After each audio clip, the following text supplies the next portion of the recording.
Guys we are continue the next blog होइन। म अझै माथि जानेछु र अब एकजनाको मात्र घर पाइन्छ। त्यहाँदेखि मैले लगभग सबै गाउँ डुले जस्तो हुन्छ र मेरो भान्जाको सायद उसिल होला। अब दुईटै भान्जा पर्दैछ नि, मैले फेरि बाँदरको नाम दिइहालेँ, त्यसको लागि माफ पाऊँ होला। ठिकै छ गाइज। यहाँ अब भनौँ न त्यो के अरे भटमासको यो सबै भटमास फलेको रहेछ। अनि पारिपट्टिको डाँडामा पुरै भनौँ न तपाईँको चाहिँ पुरै घाम लागिरहेछ र बिचको त्यो डाँडामा चाहिँ शीतल छ र म बसेको यो डाँडा मेरो गाउँमा चाहिँ पुरै शीतल छ। बादलहरू यत्रो यत्रो लागेछ। यो बादल कहिले हट्छ गाडुङ गुडुङ गरिरहेछ। हो तैँले मेरो ब्लग बनाइस् भनेर गाली गरे होला सायद उसको ल्याङ्ग्वेजमा। त्यही गाइज अब अलिकति मात्र माथि छ र मेरो मेन डेस्टिनेसन भनेको अब लास्ट एउटा घर हो। त्योभन्दा माथि चाहिँ म खासै कसैलाई चिन्दिनँ र मलाई पनि कसैले चिन्दैनन् र चिनजान गर्नु पनि हुँदैन। फेरि अर्को बाल निस्किनु भन्यो भने तनाव कोल्याप्स। वाउ, यहाँको पानीको मुहान चाहिँ स्प्रिङ सोर्स है गाई। सानोबाट स्प्रिङ सोर्सको सायद म इक्जाम्पल पनि देखाउन सक्छु होला बियन्ड द ब्लग होइन। यता खोइ कस्तो घर भनेको छु नि त्यो, अब म खासै चिन्दिनँ। Wow guys look at the view होइन। Agriculture system in the village area होइन। अब यो खोइ के हो, मलाई फापर हो कि खोइ गाउँ त होइन फापर हो। फापरै हुनु पर्यो सायद, खै भए पनि के गर्ने र। कम्तीमा यो रोड गएको छ र यसो अलि हिँड्ने लायकको भएको छ, नत्र त गाह्रै हो यहाँ पनि। यो खोइ खनिङ कि बोट कि के भन्थ्यो यसलाई, आइएम स्टिल कन्फ्युज होइन। त्यही होला यहाँ चाहिँ यस्तो भएको छ र म चाहिँ अब उर्कुटी भाउजूको घरसम्म मात्र पुग्ने हो र अब आइ नि सक्यो भनौँ न। जहाँ अब 2-3वटा घुम्ती त। ओ माई गड, सायद पानी ठुलो पर्छ जस्तो, ठुलो पानी पर्ला जस्तो छ। गाह्रो छ गाइस। एन्ड अहिलेसम्म रोड ठिक छ। एक्कासी आएर यहाँनिर यत्रोबाट खाल्टो। कम्तीमा यहाँको मान्छेहरूले यो सबै ढुङ्गा जम्मा गरेर त्यो खाल्टो त भोरिदिनु नि यार। कहिले कहिले ड्राइभरहरू होइन बोलेरो लिएर आए बेला सलग चक्काएर पस्यो भने त निकाल्न चाहिँ गाह्रै हुन्छ। त्यही हो, ह्युमन इफोर्ट लगाउनुपर्छ। लगभग I'm in the central part of my village होइन। लगभग बोर्डर जस्तै भनौँ न, एकदमै बोर्डरै भन्दा पनि भयो। यहाँबाट चाहिँ सबै थोक देखिन्छ भनौँ न। मेरो गाउँको वान पार्टलाई एक्सप्लेन गर्ने भ्यू चाहिँ यहीँबाट पाइन्छ।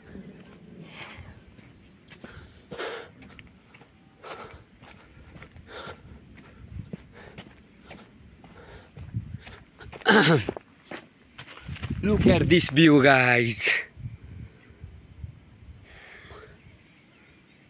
बादल त मेरै अगाडिबाट उडिरहेछ त। ठिकै छ र मेरो घर चाहिँ अलिकति त्यो जस्तो लागेको छ नि।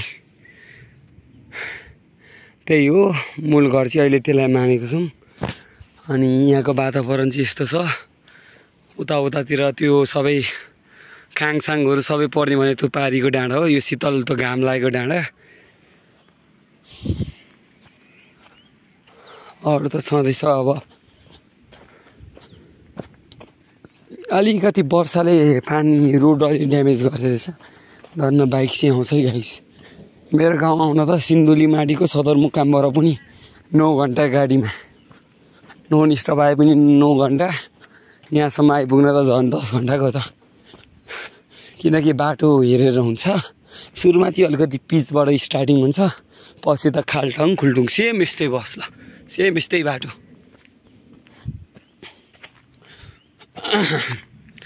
र फाइनल गाइज होइन, म चाहिँ भाउजूको घर आइपुग्न आँटिसकेँ र भाउजू चाहिँ छोरी कि छोरासँग बस्छन् कि बुहारीहरूसँग बस्छन्, जस्ट ठिकै छ।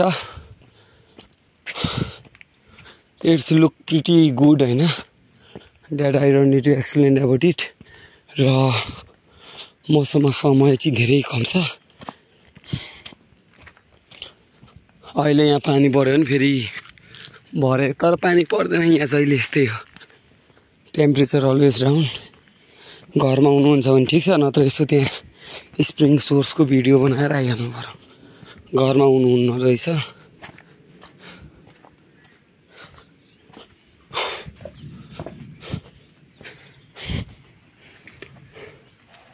अदुवाको रोपाइ हेर्नु गाइस, वेट लस्करै छ क्या यहाँ त। सायद घरमा हुनु त छैन, चाबी लागेको छ घरमा। अब ठिकै छ स्प्रिङ सोर्स हेरौँ न त झरुवा पानी भन्छौँ नि यो सबै झरुवा पानीलाई चाहिँ एउटा ट्याङ्कमा कलेक्ट गर्ने त्यसलाई भन्छ इन्टरप्टेड च्याम्बर भन्छ त्यहाँबाट पानीलाई सरसफाइ गर्ने फिल्ट्रेसन भन्छ फिल्ट्रेसन गरे पछाडि चाहिँ अनि डिस्ट्रिब्युसन फ्याक्टर हुन्छ अनि जति डाँडामा ट्याङ्की बनायो त्यति राम्रो क्या हजुरको चाहिँ किनकि त्यतिको प्रेसरले चाहिँ पानी धारा खोल्दाखेरि पानीको गति चाहिँ अलिक बढ्छ क्या त्यसरी बुझ्न सकिन्छ and it's very cool and pretty quite good place होइन I don't need to explain र यहाँ आज म एउटा टर्निङमा यो चाहिँ वहीँ भाउचोरको गोठ हो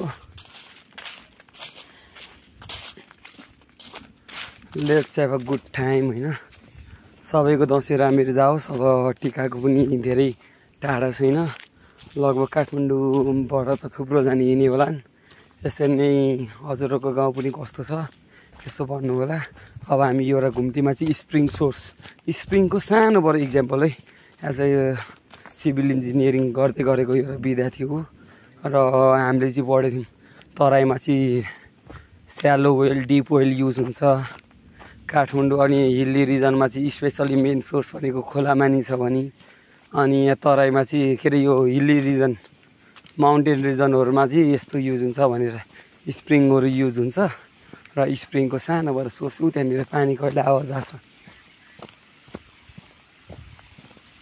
यो पानी यति चिसो छ नि गाइज हो माई गड तपाईँको त रिनिक्कै पारिन्छ क्या रिनिक्कै पारिन्छ भने चाहिँ बुझ्नु न कस्तो रिनिक्क भन्नाले फेरि नसोध्नु होला भन्नाले करेन्ट लागेको जस्तो फिल हुन्छ त्यही हात दुख्छ चिसोको कारणले गर्दा र हामी देख्न सक्छौँ मैले लास्ट टाइम यही मोबाइलले भिडियो पनि बनाएको थिएँ र त्यो बेला चाहिँ मैले युट्युब च्यानल पनि खोलेको थिइनँ त्यसलाई भन्छ स्प्रिङ सोर्स गाइस उहाँ माथिबाट पानी झर्दा झर्दै त्यही झर्ना जस्तै भनौँ न यसरी पानी झर्छ पानी झरेर यही पानीलाई चाहिँ एउटा ट्याङ्कीमा कलेक्ट गरेर यसलाई नै सरसफाइ गरेर पिउने लायकको पानी बनाउँछन् अब एज अ इन्जिनियरिङ माउन्टेन रिजनमा चाहिँ यस्तै हुन्छ अनि त्यही पानी चाहिँ यहाँबाट गइरहेको छ यतातिर जान्छ अब यहाँदेखि तलतिर झरिहाल्छ होइन अब ठिकै छ गाइज होइन खासै कोहीसँग बस्नुहुन्न जस्तो छ मेरो भाउजू त्यही भएर घरमा कोही पनि देखिनँ यतातिर आइहाल्यो अब स्प्रिङ सोर्सदेखिको यो एउटा नयाँ स्ट्रक्चरवाला घर रहेछ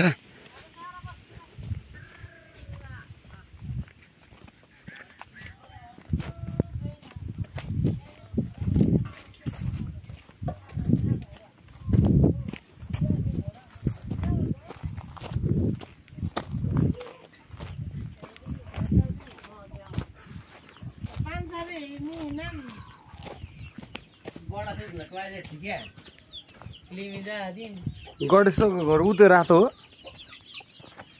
रातो भन्दा पल्लो त्यो खिया लागेको जस्तो हो भाइ ऊ त्यो तल्लो त्यो भन्दा हरियो तल्लो ए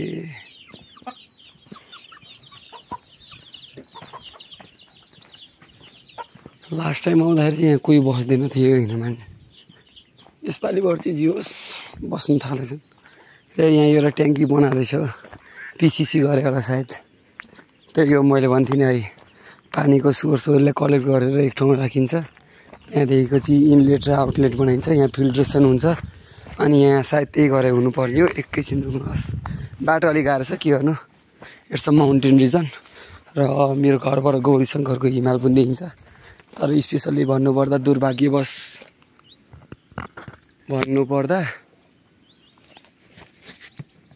यहाँ चाहिँ सानो रहेछ यसो ट्रायलको लागि बनायो होला र यो फिनिसिङ पनि भएको छैन अब के कति खर्च भयो वडा नम्बर 8 होला सायद फिकल गाउँपालिका चाहिँ पारीपट्टि होला अब फिकलको मलाई केही थाहा छैन र म त्यो पारीको त्यो स्कुलसम्मको चाहिँ भ्लग बनाउँछु त्यहाँदेखि उतातिर म कसैलाई पनि चिन्दिनँ त्यही हो गाइस यहाँसम्म चाहिँ आइन्थ्यो र बादल उति तल छ अब के भन्ने हो पानी चाहिँ नपरोस् भगवान् अरू थाहा छैन अरे क्या यहाँदेखि तल गयो भने अब फेरि त्यहाँ धेरै टाइम लाग्छ त्यही फर्किनु पर्ला अब कस्तो लाग्यो भ्लग होइन guys this is my village होइन लगभग मैले डिटु सबै एक्सप्लेन गरेँ होला र अब म चाहिँ सल्ले छ मेरो टार्गेट सल्ले जानुपर्ने र बादलहरू त मजाले आएको छ के भन्ने अब